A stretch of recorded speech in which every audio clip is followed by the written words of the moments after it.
I'm Calle, and I work on a Chaumian cache protocol called Cashu. We're a bunch of developers now playing around with it. I gave a talk on this yesterday, so I don't want to repeat myself completely. For some people might have seen the talk already, but still I want to give an introduction with the gist of the talk from yesterday. But actually I would like to prefer if this is more of an interactive workshop. So I think I will just skim over the basics of how this whole system works so you get an idea of it. And then I would like to point you towards some of the projects that we've been working on. And if you have a phone or a laptop with you, you can take it out and we can do some Chaumian cache magic on Bitcoin. All right, so Cashu is a Chaumian cache project, and basically the problem that we're trying to solve is one of these two custodial risk problems.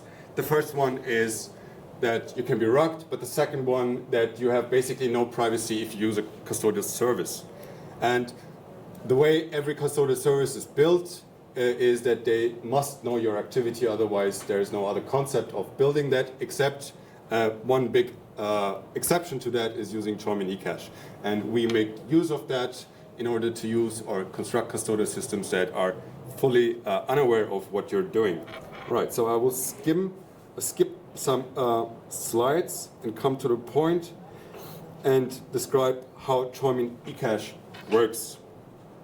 So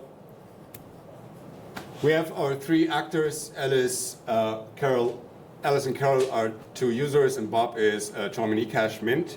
And now if Alice has some eCache in her database, she stores it as a piece of data, and if she now wants to send money to Carol, what she does is she pulls up a piece of electronic data. This is eCache. It's a blind signature and a secret. I can explain a little bit how that works in detail later. But what she essentially does is she pulls up data from the database. And here's the interesting difference to, for example, how Bitcoin works is where the data that you store in your wallet is a key. And at least I interpret it as you have a key, and you take that key to then make a transaction on this blockchain. So you move the money on the blockchain using your key. But in eCache, the money is on your hard drive. So there is no blockchain or something that would interact with that. So basically, you just send over the eCache over any medium that you want. And then to finalize the transaction, Carol needs to make sure that this eCache cannot be double spent. So she sends it over to the mint. And then the mint does basically a check, is the blind signature that it gave on this eCache correct or not, and checks whether it has seen that eCache before or not. And if that's not the case, so I have not seen that eCache before, she stores it in her database and then generates a new piece of eCache and sends it to Carol, and then the transaction is complete, right? So the essential properties of eCache and why it's interesting to play and build with it is, first of all, it is basically untraceable, except for correlations that you could do. But the eCache transaction itself is not related to the eCache transaction previously that has generated that eCache. It's also a bearer token. That means that since you now have a piece of data that is the money, you can play around with it, put it into requests, put it into onions, and so on. I'm going to summarize a little bit what we've been doing with it. But you can do things that are not really possible in a key-based system. It allows a push UX, so I imagine it, you take a piece of data and you throw it at your friend and the transaction is complete, so they don't have to wake up and generate an invoice and so on. For example, like in Bolt 11, we will have rather a pull-based system.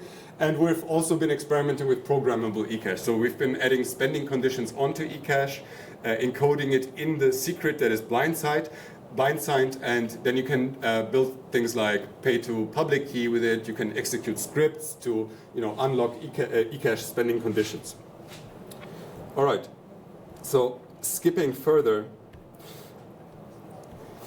In the Cashu project, so we started building this eCache project that is, has different implementations. We've been focusing a lot on describing the protocol. So we've been speccing it out similar to how BIPs work or bolts work or LNUL protocol or the Nostr protocol is described. So there is a bunch of nuts NUT stands for notation, utilization, and terminology, and there are NUT 1 to NUT 7, for example. These are the mandatory protocol pieces that you need to implement in order to be a Cashu, wallet, or mint.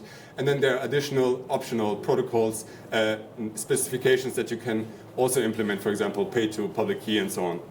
And so it's been very fascinating to observe this because the project is only 1 year old, and I started working on it 3 days after the last year's Baltic Honey Badger. So I come back here essentially exactly 1 year later, and we can kind of see how it evolved. Here's one example that some people are working on, is a wallet called eNuts, and it's trying to be a very user-friendly and novel custodial Lightning wallet, which allows you to connect to as many mints as you want, have all your balance in one place, and then, for example, send over eCash over Nostr to your Nostr friends, because you can use any communication medium to transmit eCash.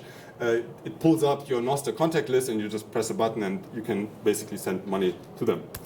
But so I just want to give you an overview of the different implementations that people have been working on. So I just started Nutshell, which is the reference kind of Python implementation that I started with. And then after that, a couple of people started working on their own Rust mints, and there's a Golang min and so forth. They are all basically interoperable. And people have been working on different wallets. So we have command line wallets, web wallets, iOS and Android compatible native wallets, and just amazing to see that people are running with it. Furthermore, there are a couple of integrations. So because we're focusing on building libraries, and these libraries are supposed to help you to implement eCash easily.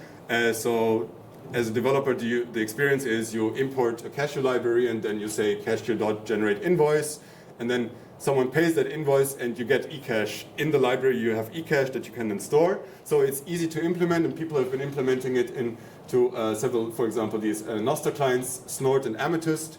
If someone sends you eCash via direct message on Nostr, Amethyst will render it as a widget that you just press a button, and then it gets deducted to your Lightning wallet. So this is pretty cool.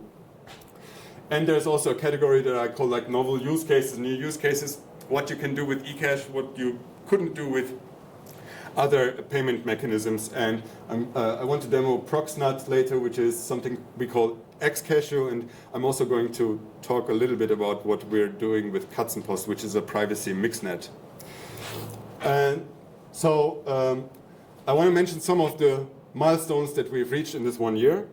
First of all, we started with a Bitcoin Lightning integration. This was the first thing that we did after building the eCash mechanism and then adding Bitcoin support to it. Recently, we've also merged in Nutshell something called deterministic eCash derivation. It's very similar to BIP32, where you generate addresses in your Bitcoin wallet. Previously, one of the biggest issues with eCash was that if you lose your wallet, then your money is gone. And this is not a state that is acceptable, especially if you want to make it useful for ordinary folks.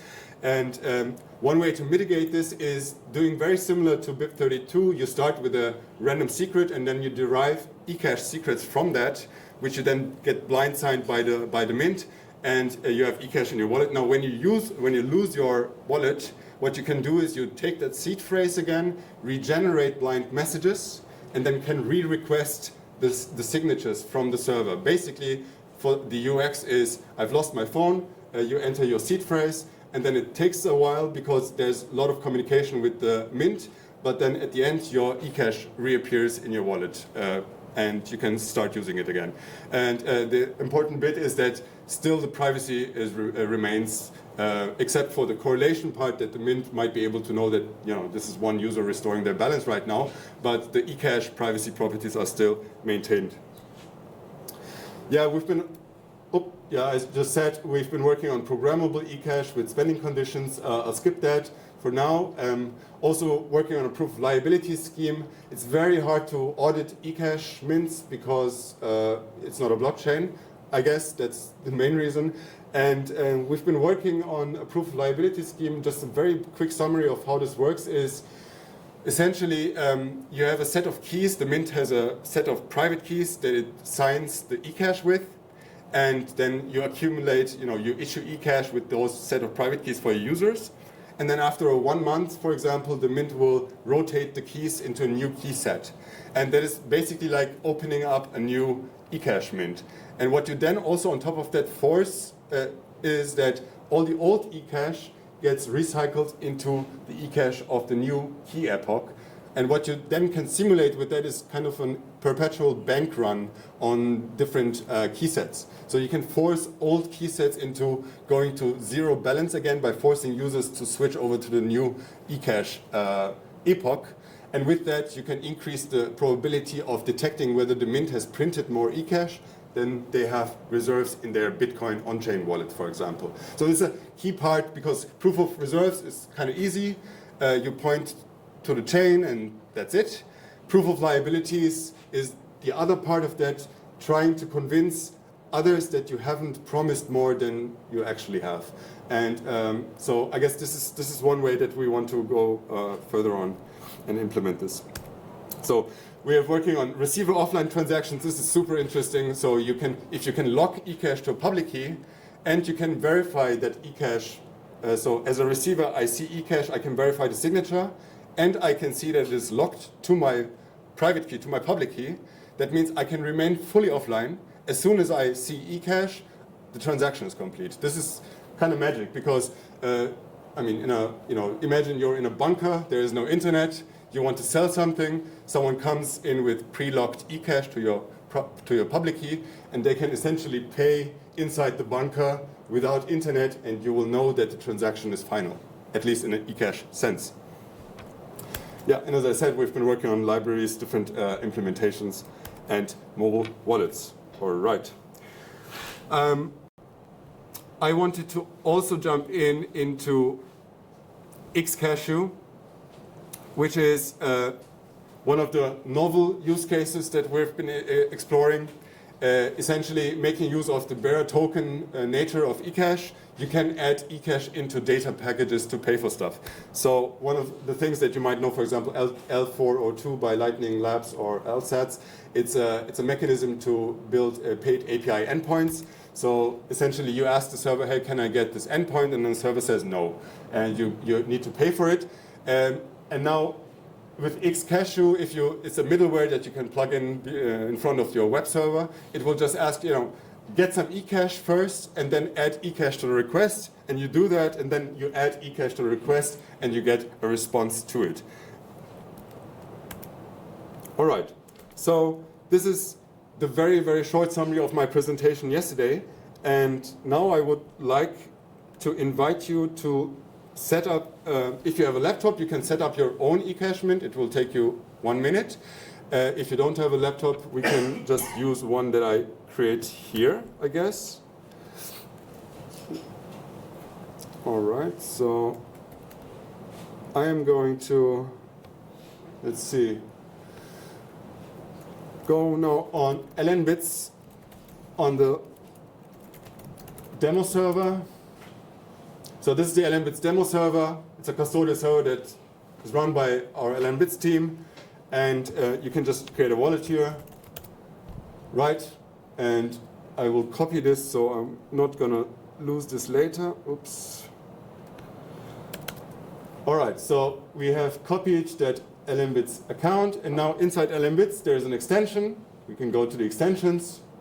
You can also run a Cashu mint completely natively, but this is the fastest way to set it up. And we search for the Cashu extension, enable that. Now it pops up here. All right, so we have a wallet with 0 Satoshis. And we have the Cashu extension. Now I add a new mint. I say this is the BHB 23 mint. I associate this wallet with it. And the mint is created. So now we have a mint that runs on that Lightning wallet. And you have several ways to access that mint. So I'm going to now, how do we do this? Let's see. I'm going to open this mint now in one of the Cashu wallets. This is cashu.me, right? And it prompts me like, hey, this is you don't have any mint added yet. Do you really trust that mint? I say, yes, I trust that mint. Now it's added. I have 0 sats in my account here. And so there are as you can see here, 2 buttons for eCash operations, 2 buttons for Lightning operations. And let's first peg in. So I'm gonna put some sats in here, create an invoice. Let's see if anyone's faster than me, but I'm gonna pay it. All right. Doesn't work. Okay, paid. So now we have created 100 sats that is stored in my local storage. So when we look in here now, let's really get into it. You can see this local storage of this website, and there are now a couple of keys, and there is this proofs, and well, let's see if I can zoom in here. And you can see that I have 3 eCash tokens now with different amounts. One for 4 satoshis, 32 satoshis, 64 satoshis. This makes 100 satoshis. And I can, now this is a piece of data. This is eCash, right? It's a blind signature here. Here's a secret that was signed. All right, so I'm going to send this now to someone. Let's get rid of this again. I'm going to press send eCash. Now you've seen I don't have 10 satoshis. I want to send 10 satoshis now, but I don't have 10 satoshis. What I do is now I send, for example, the 32 satoshi eCash node that I have in my wallet. I'm going to send it to the mint and say, please mint, cut it at exactly 10 satoshis and give me 2 sets of eCash back. And that's what's going to happen when I just enter send 10. This happened, it's done. Oh, 10 is not the best number because 10 means it's 2 eCash nodes, and that doesn't fit into a QR code. So I'm going to just cancel that and send you 8, because 8 is 2 to the power of n, and 8 will be represented by a single eCash node. This fits now into a QR code. If you have now a Cashu wallet, you open Cashu.me, Cashu.me, that's the wallet. You can scan this QR code, and someone who's fast enough should be able to grab it, and my wallet here will recognize if it's taken.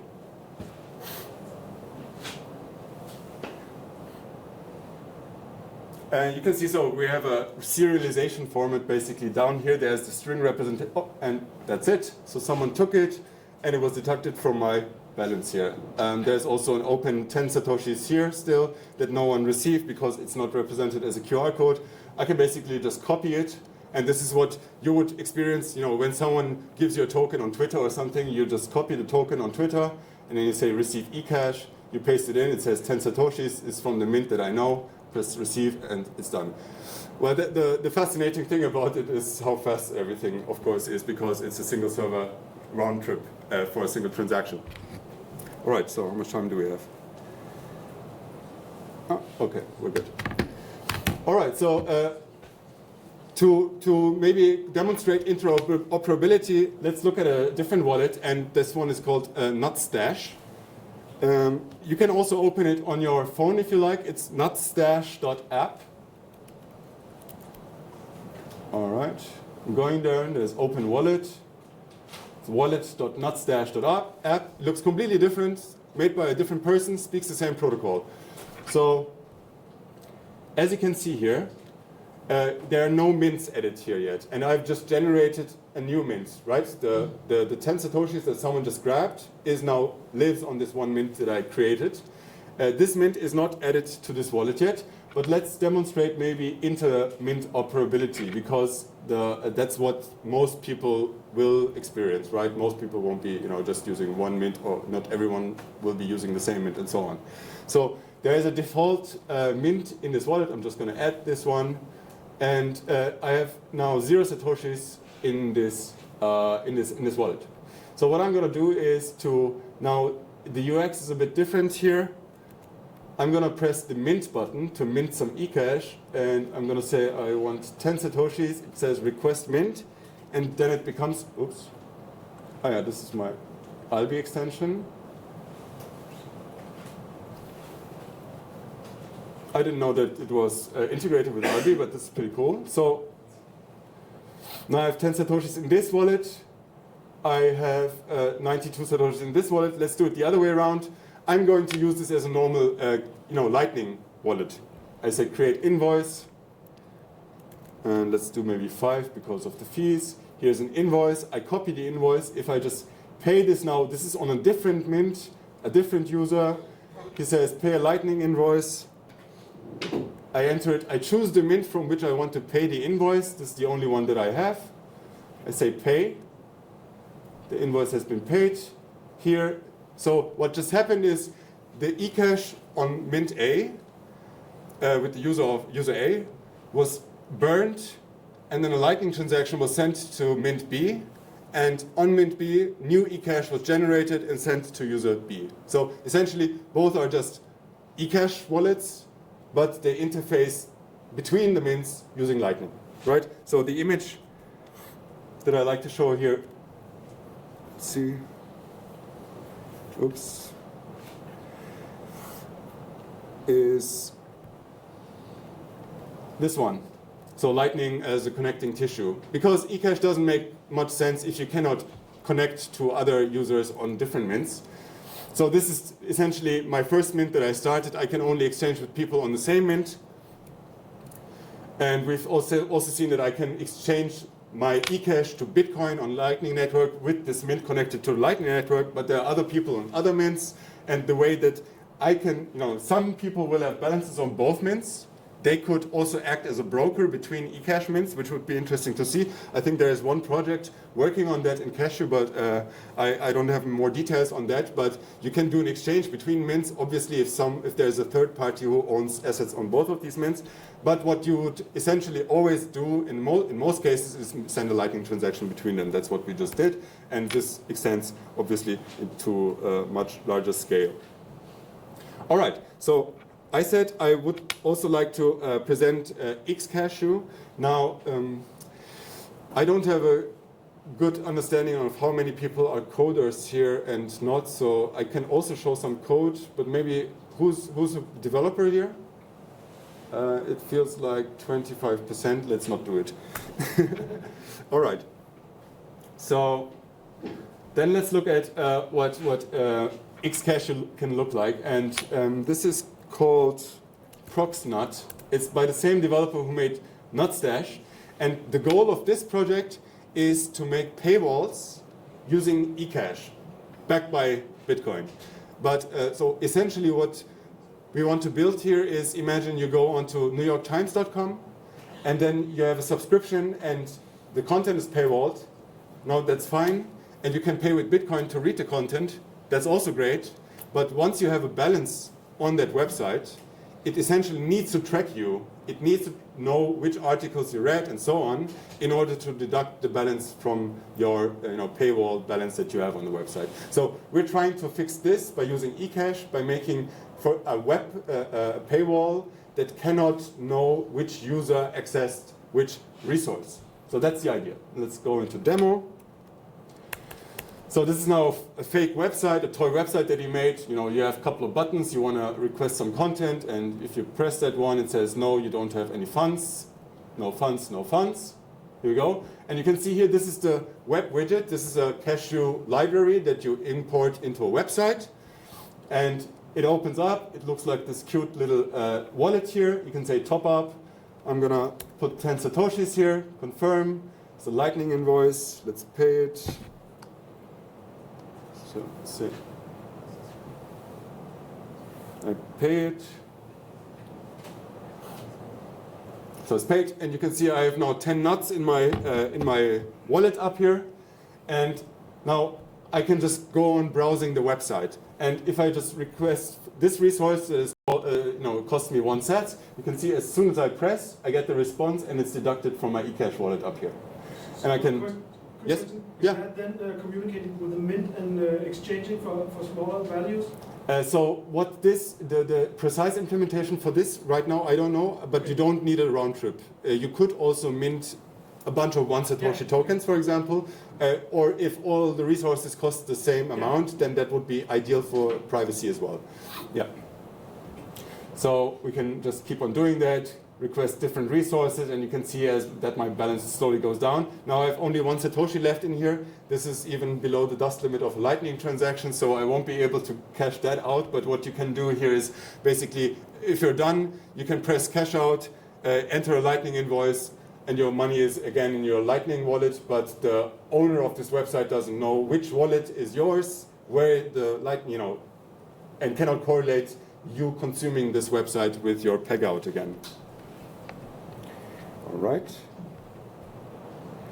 So we have 5 more minutes. I mean, we can also open up the discussion. Maybe anyone has questions on how we do certain things. If you want to learn more about the cryptography or something, I can answer any question you like. Yeah. What's in it for the mints? What's in it for the mints? Yeah. Right now, nothing. So the mint itself doesn't have any mechanism to collect a fee or something, but it would be essentially trivial to add that as a function. Right now, it doesn't make sense to think about that yet. So that's one economic aspect.